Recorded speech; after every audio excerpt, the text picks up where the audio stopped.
After the ending of Infinity War, it now feels like we are suffering through the long night till Avengers 4. One of the biggest questions on everyone's mind is how Captain Marvel will enter the fray and what kind of a role will she have. I mean, for them to tease her in the post-credit scene like that really means she's going to be significant. In this video, I'm breaking down Carol Danvers' different powers, a little bit of her origin, and the real reason why she will help the Avengers defeat Thanos. This is going to have some spoilers for Infinity War, so you know the drill. Get out of here unless you've seen the movie. What is up, YouTube? It's Josh. This is the Den of Nerds. If you love them Avengers films, subscribe to this channel. We're cranking out a ton of content on the way to Avengers 4. Quickly, before we get into this video, I need to shout out Thais Santos, who got the nerd card question correct in my most recent Avengers Infinity War video. So shout out to you, Thais. We're going to go ahead and do another nerd card question at the end of this video. All right, so we're probably all in the same boat, everyone. We're reeling from the ending of Infinity War. I mean, it was brutal, and the whole movie was just a crazy ride. Now it's over, we're sort of thinking about the future, and that post-credit scene, which teased Captain Marvel coming, is a big clue for what to expect next. I mean, it's super obvious that she's going to play a huge role in the next movie. So in this video, I want to talk a little bit about Captain Marvel, aka Carol Danvers, a little bit of where she came from, you know, some of that flavor, and then I'm going to finish off by talking about the real reason why she will be able to help the Avengers. So Carol Danvers is an incredibly powerful character from the comics. She starts out as just a highly intelligent ace pilot, ex-CIA operative, and then she's hired as head of security at a NASA facility. She works under a person named Dr. Philip Lawson, and we learn in the comics that this guy's secretly an alien. He's actually a Kree. So she sidekicks for him for a long time. They formulate a romantic relationship, and then at one point, Carol is captured and used as bait in a trap for Philip Larson, who was also running around as the hero Mar-Vell. Lawson, of course, saves Carol, but then this big alien machine goes off and he shields her from the blast. During this accident, some of his DNA transfers over to her DNA. So Carol gets some of the powers of Mar-Vell from his Kree DNA, and there's speculation that she got some powers from the crazy machine as well. Now, we've heard they're actually going to change the origin up a little bit for the film, but they did cast Eric Larson. I believe he's going to be played by Jude Law. But yeah, that is basically her origin story. It's not a radioactive spider, but it is some kind of weird alien machine. You know, your average 60s Marvel thing. 60% of the time, it works every time. So let me try to put her powers in context of what you've already seen within the MCU. I would probably put her on the level of Thanos without any gems. So the way we see Thanos fight the Hulk in the beginning of Infinity War and the way he's just overall very tough, I would say that Carol Danvers is probably on that level of strength. She has energy powers, she can blast out beams, and I would put these on the level of Mind Gem Vision. When he uses the Mind Gem to put that big blast out of his forehead, yeah, I think that her powers are going to be on the level of that, which is crazy because that thing can like cut through buildings. It's very, very strong. She'll have the flight ability, and I would put this on the level of Thor with his hammers, you know, and he can really do some damage flying around pretty quick, sort of bulldozing into objects. I believe she'll be able to do that as well. She also has a thing called a seventh sense, and this is very much like Spider-Man's Spidey sense, except on a more galactic, sort of cosmic level. So she can feel when things are in flux in the galaxy. Kevin Feige has stated that the MCU version of Captain Marvel will be the most overpowered Avenger they have ever done. I think what they're going to do here is have a Superman-like character. I mean, we already have a lot of big guns in the Avengers, but I think they want that big character, that Superman-like character. And what's cool about this from a comic perspective is bringing someone like that in there, even though it'll be Carol to start with, opens the door for other crazy characters like Hyperion or the Sentry,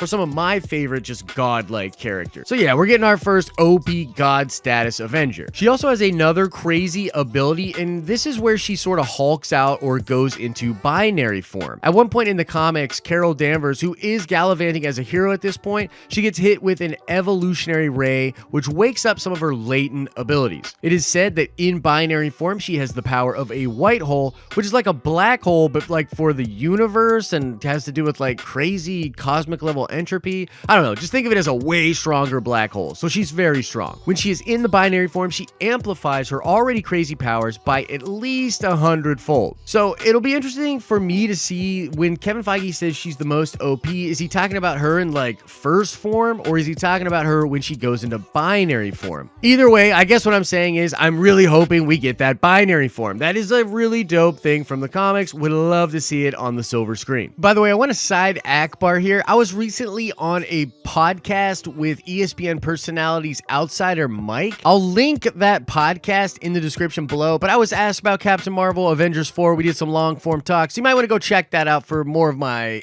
I guess, other thoughts on this. So that is all of her powers. Kind of a little quick intro on the character in case you didn't know anything about her. And yeah, I think it's gonna be really cool, but simply being powerful, even if she gets the binary form, is not exactly how I think she's going to be able to help the Avengers. She also has ties to the Kree and to other aliens in the universe. Now, I've talked about this in several videos in the past, but a lot of people reached out and asked me to explain it a little more clearly. So I'm gonna do the best job of that as I can right now. It was revealed last year at San Diego Comic-Con that Captain Marvel is going to have the Kree and the Skrull in the film. These are two alien races that have sizable armies and empires out there in the universe. In comics, the Kree and the Skrull do not get along at all. In fact, they've been warring for a long time.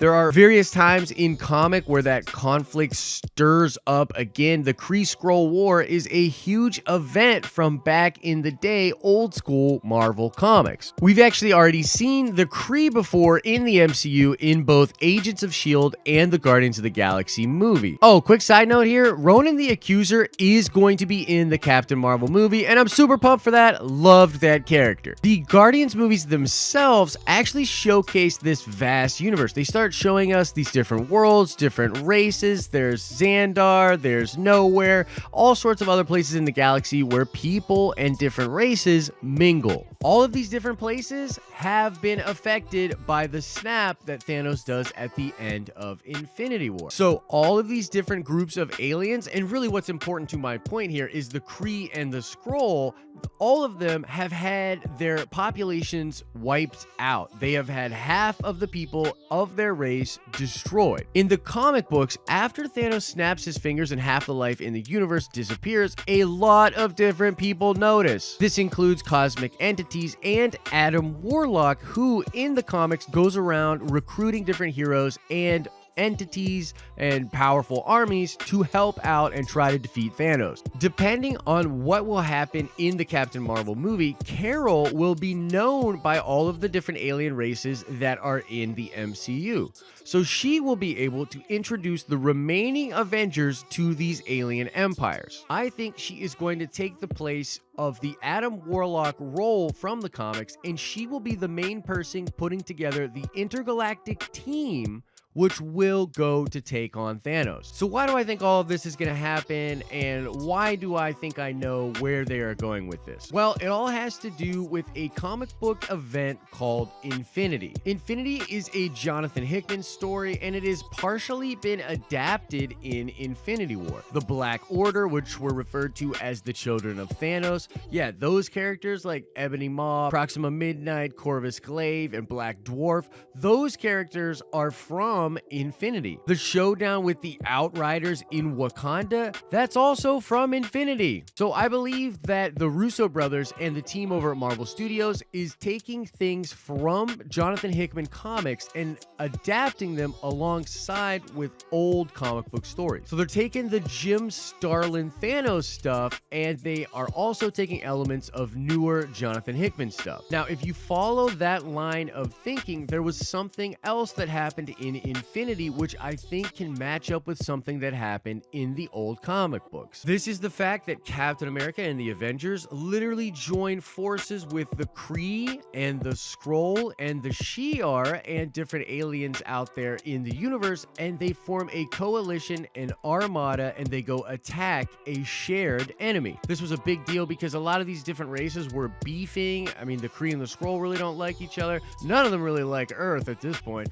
but they all lay down those lines, they bury the hatchet, and they work together. Now, in the original Infinity Gauntlet storyline, after Adam Warlock has recruited all these different entities and heroes, they all work together fighting Thanos on the throne in which he is sitting with Mephisto and Mistress Death. So if you combine that event with the Armada and the shared goal from the Infinity event, I think that is the direction they are going to take for Avengers 4. So yeah, like I said, I've explained that before, but I really tried to make it very simple and easy to understand just now. So I mean, I don't know, let me know. Did that make sense? Do you see where I'm going with this? So that's it, everybody. That's why I think Captain Marvel will be able to help the Avengers, and a little bit of information about her powers themselves. I think the character's very cool. I have to trust Marvel Studios at this point, and I'm very excited to see the Skrull, the Kree, Marvel, and all of the different awesome nerdy things from Carol's story. I should also mention, of course, this is just a theory at this point. This is my speculation about where I think we are going. And either way, Captain Marvel is going to play a big role. So let me know your thoughts. What do you think she's going to do in Avengers 4? How is she going to help the Avengers? All right, let's check that nerd card really quickly. I want to know, in the Infinity event,